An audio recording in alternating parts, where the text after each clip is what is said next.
IIT Roorkee.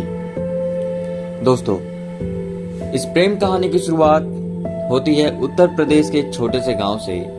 निकलकर IIT Roorkee Uttarakhand देवभूमि में पढ़ने गए एक साधारण लड़के से, जिसे नैनीताल से आई ठंडी हवा के झोंकों सी लहराती एक परी से प्यार हो जाता है। वो भी आईआईटी रुड़की की एक स्टूडेंट थी। ये प्रेम कहानी आशा और मधुर निस्वार्थ प्रेम का संगम है, जो निश्चल प्रेम को प्रदर्शित करती है। बारिश की वो पहली मुलाकात आईआईटी रुड़की देवभूमि उत्तराखंड से होती है।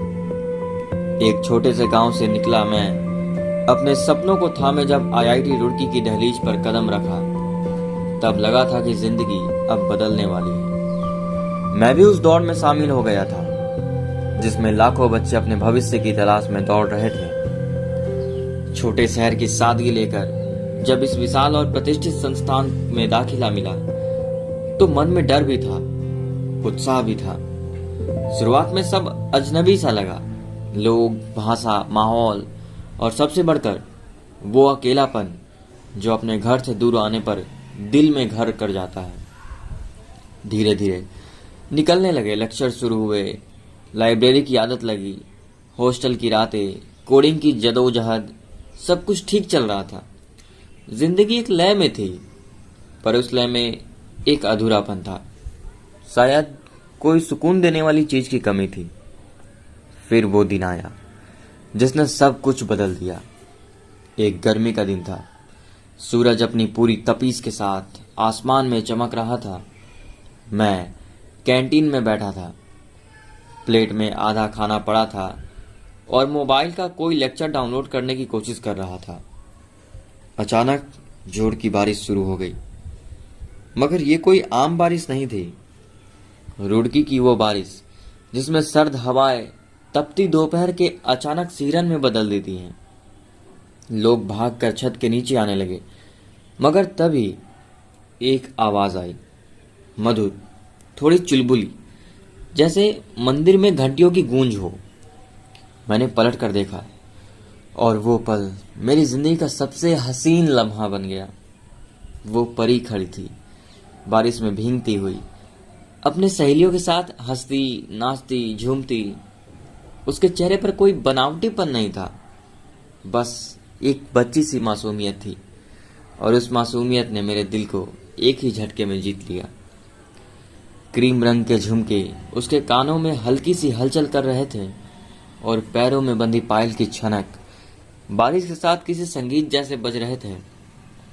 उसने सफेद सलवार सूट पहना था, जो बारिश में भीगकर उसके चेहरे की चमक को और निखार रहा था। उसके खुले काले गीले बाल उसके चेहरे के साथ खेल रहे थे, मानो खुद बारिश भी उस पर मोहित हो गया हो। मैं उसकी तरफ खिंचता चला गया। ना खाना याद रहा, न दोस्त, न कैंटीन, बस वो। मैं भी बारिश में भीग गया, मगर मुझे होश ही नहीं रहा। जब मैं उसके पास पहुंचा और उसने मेरी तरफ देखा, वो नज़ारा शब्दों में बयान नहीं किया जा सकता। उसकी बड़ी बड़ी आंखें, उसकी हल्की सी मुस्कान के साथ, मानो जैसे किसी स्वर्ग की देवी मेरे सामने खड़ी हो। पर तभी पीछे से मेरे दोस्तों ने मुझे खींच लिया। पागल हो गया क्या? वो हमारी सीनियर है, कंप्यूटर साइंस डिपार्टमेंट की। मैं बस चुप था, उसकी आंखों में डूबा हुआ। उस दिन के बाद सब कुछ बदल गया। मैं उसे हर दिन ढूंढने लगा। कैंपस में उसकी एक झलक पाने के लिए खुद से झूठ बोलता कि कुछ काम है, लाइब्रेरी जाना है, या फिर वॉक पे जा रहा हूँ। जब भी वो देखती, मेरी दुनिया रुक जाती।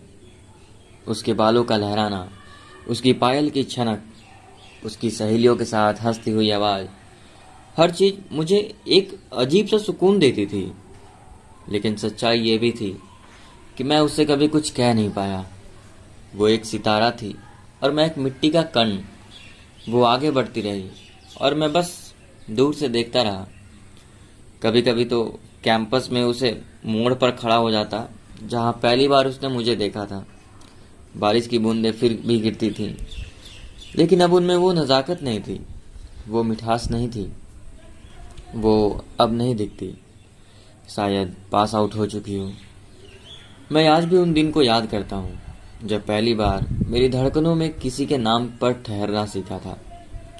उसका नाम नहीं जान पाया, उसकी आवाज़ अब बस यादों में है, पर उस एक मुलाकात ने मुझे सिखा दिया कि प्यार का मतलब सिर्फ साथ होना नहीं होता। कभी कभी किसी को देखना और उसी में सुकून पा लेना भी प्यार होता है, और मैं आज भी उसी सुकून को ढूंढ रहा हूँ। कभी कभी सबसे खूबसूरत प्यार वही होता है जो अधूरा रह जाए, क्योंकि अधूरा रह कर भी वो हमेशा दिल में जिंदा रहता है। धन्यवाद।